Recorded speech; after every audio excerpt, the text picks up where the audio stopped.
What is going on, guys? Welcome to the channel. Today's video is going to be the top 5 things that I wish I knew before I started lifting. I think these are things that beginner lifters either don't do and they should be doing, or they do them and they shouldn't be doing them. So one of those two things. So let's get right into them. First major one, be skeptical. Basically, you should have multiple sources for whatever it is. If you think that you should be benching a certain way or squatting a certain way, then you shouldn't watch just one video, one YouTube video, or follow one instructional video from a workout app, or whatever your buddy or some huge swole guy tells you at the gym, or a certain technique to your chest is definitely going to get bigger or something like that. Definitely look at multiple sources. I think this goes with anything else, especially now in this day and age where information is literally accessible to everyone. So do your research, but don't go over the top. You don't want to make it an obsession or anything like that. So basically you have to experiment with these things as well. That's important, and validate what they say through other sources, not just one video, maybe a different YouTuber or maybe a different sort of source, so a blog or something like that. That comes to number 2. You're getting into fitness, you're getting into being healthy. Doesn't matter if it's because of quarantine right now or in general it was your New Year's resolution, a bet with a friend, whatever it is, you should have a plan and goals for that. Just like anything else, if you want to be successful, aside from just generally tracking it, you want to know what path you're going on. You're not just going to say, I just want to be fit and healthy. And honestly, for the start, that may be fine. But you want to have something more specific. I want to get to a certain body fat. I want to look a certain way. I want to lift a certain weight or be at a certain level of strength. So there's many different ways you can define your goals, and you can even incorporate multiple of these, of course. Also, it is okay to change your goals over time.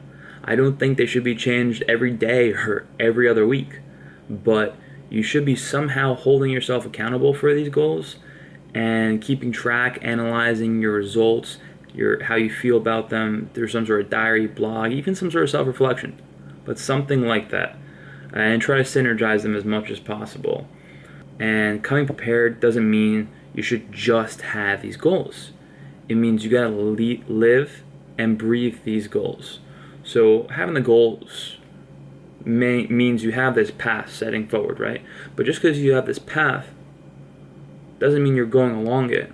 So you still need to, walk the talk. You still need to be doing what you say you're gonna be doing and holding yourself accountable. That's kind of a mini point under coming prepared. It could be part of your plan, but you gotta have someone who holds yourself accountable. Could be yourself through apps, reminders, whatever it is. Could be a coach that you hired, friends, family, some sort of bet you have. It could be in person through workout partners that you go to the gym, checkups, or through Messenger. I do that with some of my friends. I message them and say, hey, how's your diet going, etc. If you're motivated enough on your own, like I know I was when I first started, that can be the way for you. But speaking about the prior point I made about being consistent with these goals, that brings me to the next point, which is consistency in and of itself. So you've gotten some sources, you've gotten some validation on what you're trying to do, what your goals are. So you've got the legwork done. But that's just the planning, the very first few stages. What you really need to do now is go for your goals. You need to be driven and focused. You need to apply the effort every single day. Yeah, you can have days off for rest, for recovery, active recovery, whatever it is, but you still need to be planning. You still need to be analyzing. You still can be working towards those goals every single day. And part of being consistent also means with your mindset to be driven, your mindset to follow and pursue these goals and go forward with them. And I think that means that results won't appear right away in a couple days or a week. It might take longer than a month even for true results to show. It really depends on what your goals are, how you're measuring them, and your attitude on them.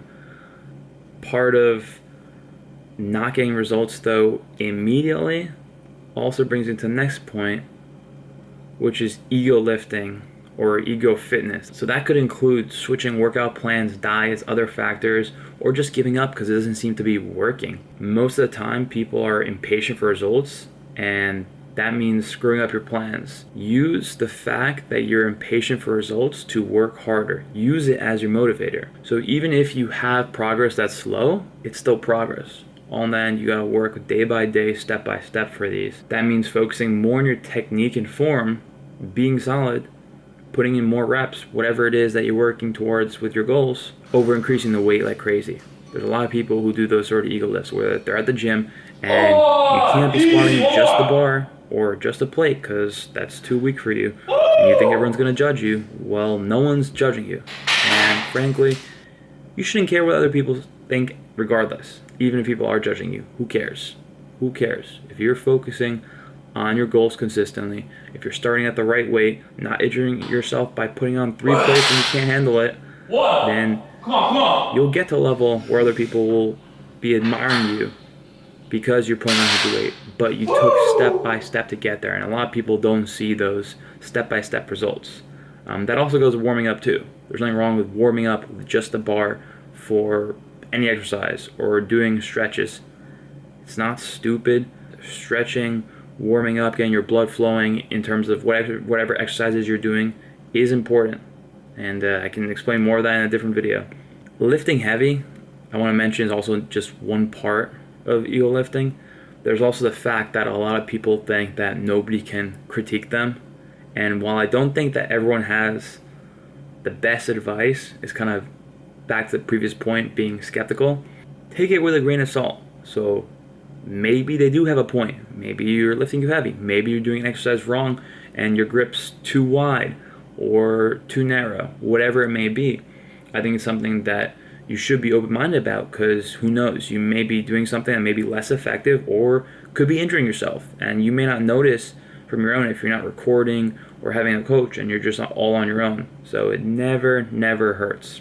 And the last thing, which is kind of separate but complements the fitness aspect, especially if you're doing lifting or any sort of sports really, is the nutrition. Most people, when they start lifting or doing any sort of sports, any sort of thing they want to improve their performance, a lot of people don't realize how big of a role nutrition plays in that. So you need to have that plan that we talked about earlier, not just for fitness and lifting, but also for what you're eating, or overall what sort of diet, macros, caloric intake or calories that you're eating, how you recover and sleep. Try to make it more on a regular basis in a certain amount of hours that works and fits for you, and to make sure you're getting the right types of foods and the calories and protein. And not only just the foods or the sleep, but it's also the mental aspect of nutrition. You gotta make sure you have that right mindset. You don't want to be able to put yourself in a bad situation by being depressed or not being motivated to get to the gym. So this is important for both just your general health and longevity, but also for truly growing and getting results. A lot of people, and I've noticed this myself as well, don't get where they want because they're not putting in the effort everywhere, right? You may start complaining or ranting, oh, I'm not getting a certain weight for my bench, or I'm not hitting a certain body fat. Well, are you doing everything you can? You got to look at nutrition too. So it's a very holistic viewpoint you got to look at, and a lot of beginners don't do that. So you got to stay focused on executing that plan. Fitness, food, mental game, and mixing it all together every single day. Once you get into habit, it really isn't that hard, because you'll start doing these as kind of like a checklist mentally, and it'll be subconscious at a certain point. It'll just be boom, boom, boom. That's your day, and that's it. The mental aspect is also way more important, and I don't think enough people actually talk about that, and that's partially why, quick plug for my Instagram, I do have Mental Health Mondays, where I try to post something new and different, both a motivational quote and also some sort of different thing that you could do mentally that could either help sharpen your mind or a certain viewpoint that most people don't think about, or get them to think a different way. You're doing the right things consistently, you will develop good habits, and eventually those bad ones, those cravings, not wanting to go to the gym, it's gonna go away. you're not going to have those as much. Can I guarantee that you won't have them if you keep going? No, but if you do develop the right mindset and you're always working towards the right goal with the right knowledge, you'll definitely get there. It's just all about that grind, and it's about making that sucky day into an amazing one. Because I've had those shitty sessions that start off, I don't want to do an exercise, or I feel like I'm going to completely get murdered by my leg day. But I end up having an amazing day, and by the end of it, I'm like, I still want to stay longer. I want to get even more of a better pump. So I hope you guys loved this video, and make sure to like, comment if you guys have any other tips for beginners, if you are more of an intermediate or advanced lifter, or even in some other form of sports. And if you guys like this video and want to see more, I would love it if you guys subscribe.